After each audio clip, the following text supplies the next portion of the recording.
I'm Deepak Sir from Golden Public School. Today we are going to start the second lesson of Flamingo book, Lost Spring. Lost Spring. You will come to know the meaning of the title when you will just read the chapter. You will go through the chapter. Lost Spring. Spring means the days which are good, the days which are full of happiness. Spring. You have heard one quotation. If winter comes, can spring be far behind? Winter means the days, those who are having the problems, troubles. Okay, but after winter, spring comes. The days full of pleasure, they come. We will see today the first part of this chapter, stories of stolen childhood. This is the means title, subtitle of his chapter, The Lost Spring, Stories of Stolen Childhood. Means you will go through the stories which are related to the childhood. Means stories are of those children, those who do not get any type of pleasure and happiness in their life. They always suffer from. Let's know first about Anish Jung. Anish Jung was born in Rourkela and spent her childhood and adolescence in Hyderabad. She received her education in Hyderabad and in the United States of America also. Her parents were both writers. Anish Jung began her career as a writer in India. She has been an editor and columnist for major newspapers in India and abroad also, and has authored several books.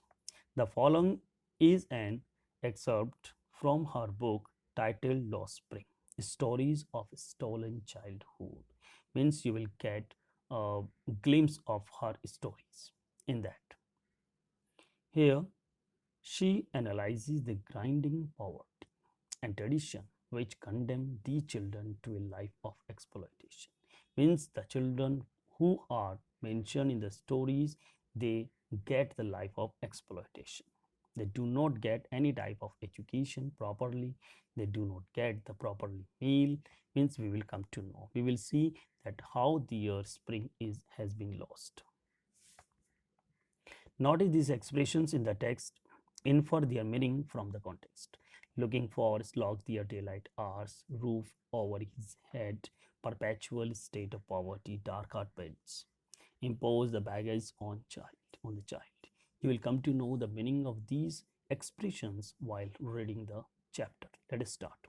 The first part of the chapter, Lost Spring, is sometimes I find a rupee in the garbage. Sometimes I find a rupee in the garbage means the person who is saying here, sometimes he find a rupee means a coin in the garbage. Garbage means the place where all dirty things are kept. Garbage means dirty things that is extra in the house and not in use. Okay, that is called garbage. We can see that waste food, paper, waste material is also called garbage. Why do you do this? I ask Sahib, whom I encounter every morning scrunching for gold in the garbage dumps of my neighborhood. Scrunching means looking for. Encounter means come across. Means she met. She meet. Who meet? Anish Jung. I ask Sahib, who is I here? I is Anish Jung, writer. She asks Sahib, Sahib, the boy, whom she is talking. Why do you do this? This was the question. Why do you do this? I ask Sahib. Who asked? Anish Jung asks Sahib, whom I encounter. Means whom she encountered every morning scrunching, looking for gold in the garbage dumps of my neighborhood. Means her neighborhood, Anish Jung neighborhood. She met a boy who always just looking for gold. Means looking for any coin, looking for anything that can give him money. Okay, in the garbage, the waste food and papers that was just spread over there. Sahib left his home long ago. means we come to know the name of that boy. His name is Sahib, whom Anijang was talking. Sat amidst the green field of Dhaka. Means they came from where? They were just living in the fields of Dhaka. Their family, Sahib's family, his home is not even distant memory. We cannot say that his home memory is far away. No, there were many storms that swept away their fields and homes. Where? In Bangladesh, Dhaka. They came from there, and there were many storms that swept away, taken away their fields and homes. That is why they were just living there, where we will come to know.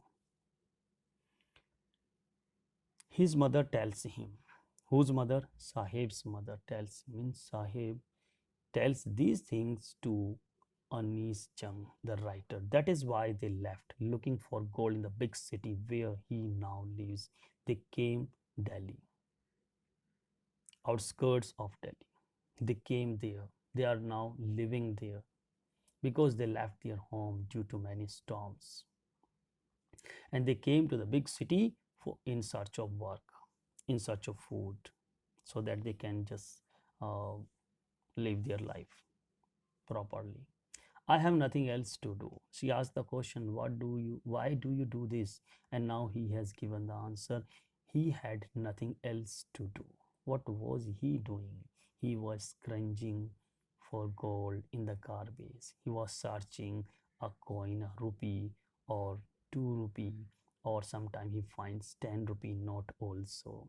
That is why he was scrounging for gold. He was scrounging the garbage dump. He answered here, Sahib answered here, I have nothing else to do. She asked, why do you do this? Now he answered, he had nothing else to do. He mutters, he says, looking away, looking here and there. Go to school, I say glibly, means fluently. She spoke here. Yes, you can go to school.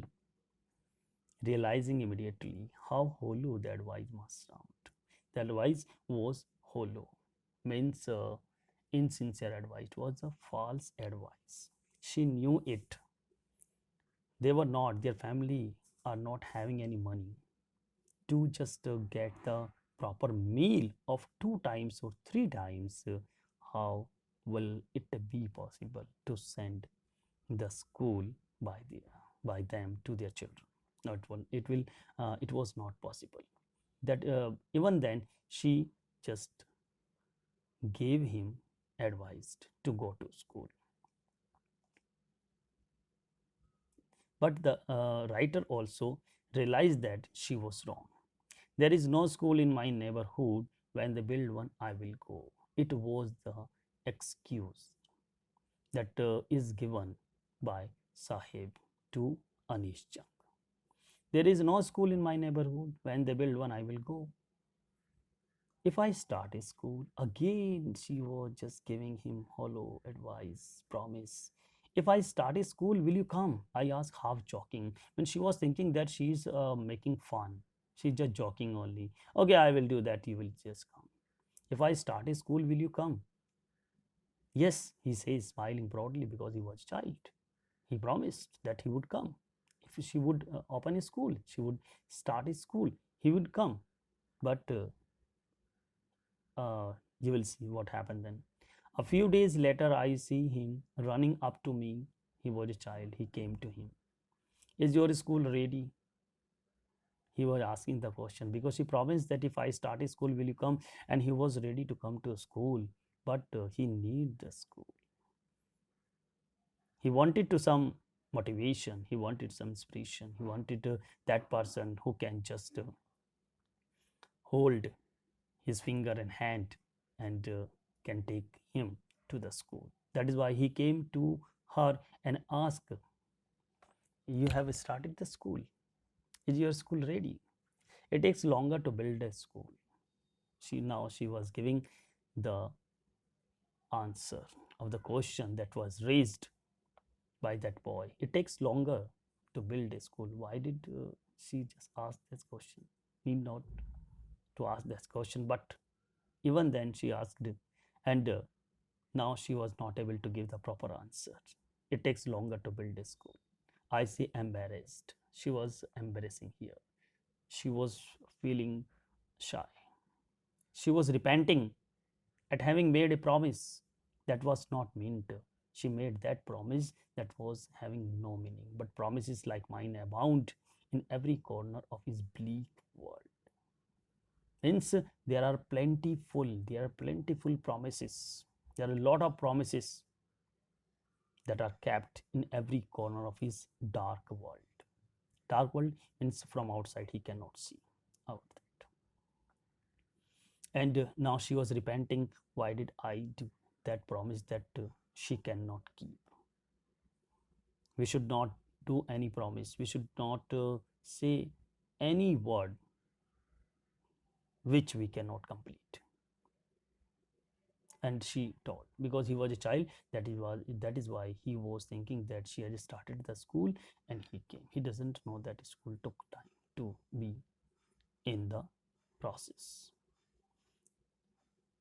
But now she was repenting. After months of knowing him, I asked him his name. Now she's just, this is irony. You will see the chapter's irony. You will see the irony, the name of the boy. After months of knowing him, I asked him his name, Sahib Alam. His name was Sahib Alam. He announces he doesn't know what it means. If he knew its meaning, Lord of Universe. You know what is the meaning of this word? Sahib Alam means Lord of Universe. He was the owner of universe, but he was not having even a single rupee. He was not having, his parents were not having the money to send him to school. And his name was Sahib Alam. This is irony. And having nothing, he had all. You can see that oxymoron is there. Means two opposite things are escaped. His name meaning is Sahib Alam, but he's not having anything. He doesn't know what it means. If he knew its meaning, Lord of Universe, he would have a hard time believing it. He could not believe. Unaware of what his name represents, he roams the street with his friends, an army of barefoot boys who appear like the morning birds and disappear at noon. Means they were the army of barefoot boys. Not only Sahib Alam, many other boys were just like him, who were just running here and there in the street, who appears like the morning birds and disappear at noon like the birds. Over the months, I have come to recognize each of them. It took time to recognize them. Why aren't you wearing chappals? She asked. Because they were the army of barefoot boys.